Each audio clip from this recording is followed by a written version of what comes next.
Hey everybody, welcome back to Video Game. So, taking out a super fun and super exciting video for you guys today, because basically everyone asked me for a Demul Hikaru emulation tutorial. That's probably because people have been using Demul for like 7 years now, since the last public version of it was actually released. So I'm going to be going over all of the different tips and tricks to get the Sega Hikaru games running on your PC. And when I make tutorials, I ask you guys one thing, because I always get comments asking me how to do something that is in the video. Watch it from start to finish. It is basically made on a process from step 1 to the last step. So if you do skip around, you're going to get lost and you might get tripped up. Because again, I don't mind answering comments in the actual comment section saying, here's the timestamp, but it does say view time for sure. But honestly, Sega Hikaru emulation has always been kind of that white whale for Sega fans, because so many of these arcade games are incredibly rare, and the hardware definitely can be very finicky and prone to failure.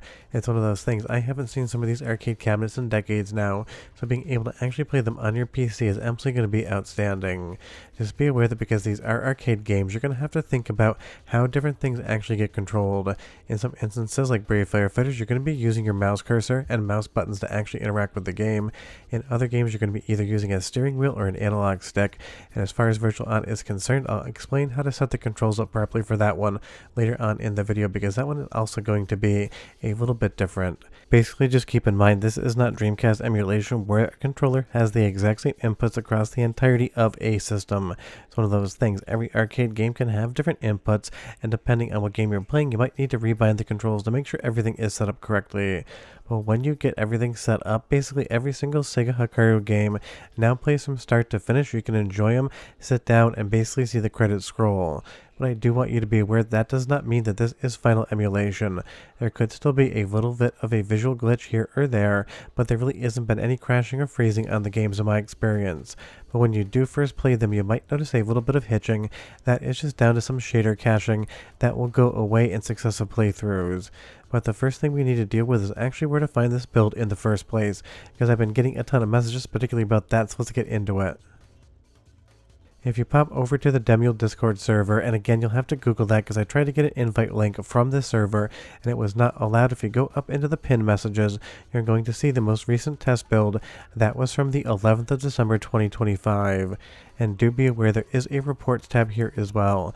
The developer is talking about this being a test version, so if you run up into any bugs or errors, send in information, send in screenshots, even video if you can get it.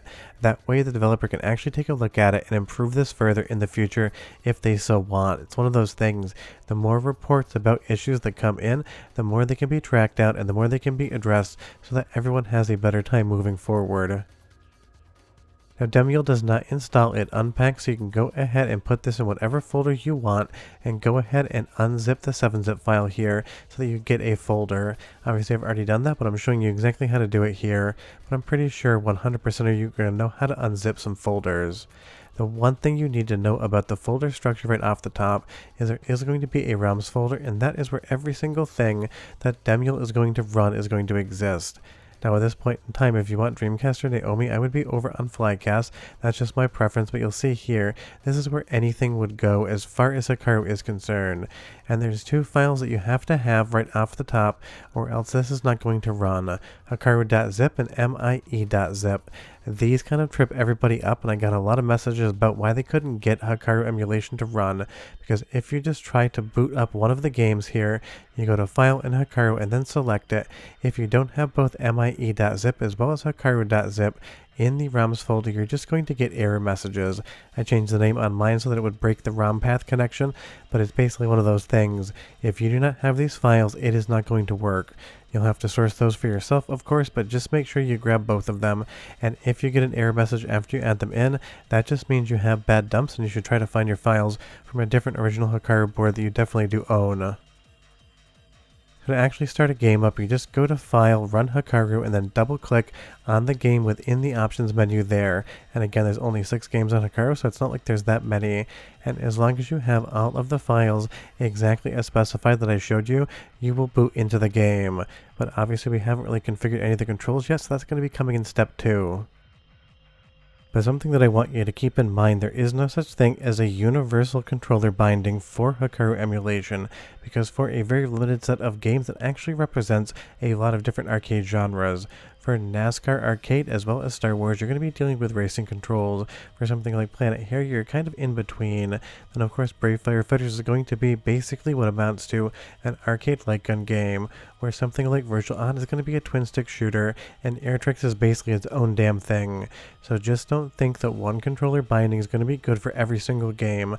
I'm going to show you the basics on a couple of them that trip people up, but if you have any further questions, you can definitely leave them down in the comments. But let's go through all of the different pertinent settings, starting off with the video tab. I've gotten a few comments, and just so you know, window resolution right now is not going to change anything whatsoever. It is just going to be in a small window, and you're not going to be able to bump the internal running resolution whatsoever, so what you get is what you get currently. As far as aspect ratio is concerned, I recommend 4:3 for sure, and you want to keep VSync disabled. It can cause performance issues in some games. By default, it is not enabled in this version, so just definitely keep that there. And as far as everything else is concerned, I would leave it exactly as is, just so you know that you're not really going to be doing much in here right now, but in the future you might be, and if you've selected VSync, definitely turn that one off. As far as sound configuration is concerned, you can basically pretend this tab doesn't exist. The sound you get in car emulation will be perfectly fine, and that's basically that. And some things like GD-ROM, NetPlay, absolutely not essential for Hikaru. But the number one thing that is going to be very important is the control input binding. You'll see here under Arcade we have 4 different inputs, player 1, 2, 3, and 4. And for the most part, most Hikaru games are going to be singular player, but one game is actually going to use player 1 and player 2 controls. We'll get to that in just a moment. You can bind this however you want. Right now I'm using an Xbox Series X controller, and just be aware that Demul will actually delete one of your bindings if you assign the same button to the same face button. So just keep that in mind. Go ahead and configure however you want. Standard Xbox Series X, kind of ABXY, input works perfectly fine here. When you're done, go ahead and hit OK. And Joy 2 will be for Virtual On, but we'll get into that in just a moment. You'll see here that by default JVS test is going to be 0, service is going to be F2, and test is going to be F4. You definitely want to change those if you want to, but you definitely need to make sure that they are bound. And as far as save states and load states are concerned, I haven't gotten them to work, so I don't think they are. Now moving over to plugins, by default it's DX11, but there is also DX11 Old. I've seen some reports of DX11 Old getting better performance and less hitching in certain games, so you can play around with that. And by default, those Hikaru BIOSes as well as the games are going to live in that ROMs folder, but if any reason you want to move them around somewhere else, you have to add a new path for the ROM and BIOS there, or else Demul will never actually look for it. And as far as the Hikaru BIOS is concerned, auto select will be automatically selected, figure that, and you'll be totally fine there as well. So when you're actually running a game here, you'll see here Planet Harriers. Don't forget that there is the test menu, and that is how all of the options are changed. That's going to be by default F2 and F4. You select an option with service and you move around with test. If you actually want to get into the game options, you want to go to game test menu, and then from here you can check all of your different inputs to make sure that they are proper. It's one of those things that is good to check every single game, because like I said, every single game is going to use things ever so slightly differently. And if you're wondering how to exit, it's going to tell you at the bottom there, but you have to press test and service at the same time, or F2 and F4. And as far as the actual options menu where you can change the difficulty, that's going to be under game assignments. Every single different test menu for Hikaru games is going to have different options, but the one I recommend going in and turning to the easiest mode is going to be NASCAR Arcade. By default, the timing in that game absolutely is unfair, and trying to actually finish a race can be an exercise in futility. But just remember to get to the options menu, the service and test menu are going to be everything you need, and to make sure your settings save, just go ahead and exit the test menu like I showed you there, and you will be totally fine. Or something like Brave Firefighters, by default is going to use the mouse cursor as well as 2 mouse buttons to be able to control it. It will work with Instant and Light Gun, it will work for Gun for IR, it'll also obviously just work for your mouse. So if you want to play around with some of the calibration, that would be in the BFF test menu as well. You can kind of test around the inputs just to make sure your analog is working. But if it isn't, definitely leave me a comment down below, because that can be the touchiest. And as far as Virtual On is concerned, the right actual stick is going to be on player 2. So you need to bind your analog stick up, down, left, and right, as well as the 2 shoulder buttons to player 2, or else you're going to be ending up spinning around in a circle like I showed you in the original Demul video. So if you get into Virtual On and you find out that your player doesn't really like to move correctly, that is because player 1 has a certain set of inputs and player 2 has a certain set of inputs, and those are combined together onto the same controller to give you one virtual stick setup. I actually have 2 different flight sticks that I use to play around with twin stick games, and when I put the left stick on player 1 and the right stick on player 2, everything else absolutely fixed itself and was not an issue. So just so you know, I will leave in the description the exact controller binding for Virtual On, because I know that's absolutely going to trip a metric ton of people up, because it took me a minute to get used to it as well.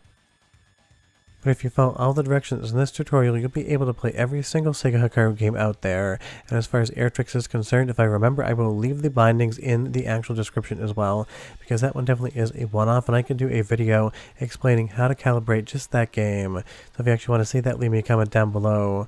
But honestly, it's so good to see better Sega Hikaru emulation here today. It is one of my favorite Sega arcade boards. It is very delicate, and to this day, every single time I try to buy one, it arrives broken. If you have any questions or comments, leave them down below, and if you get super stuck, I do have the Emulation Night School Patreon tier on my Patreon page. But I'll see you guys next time. Bye-bye.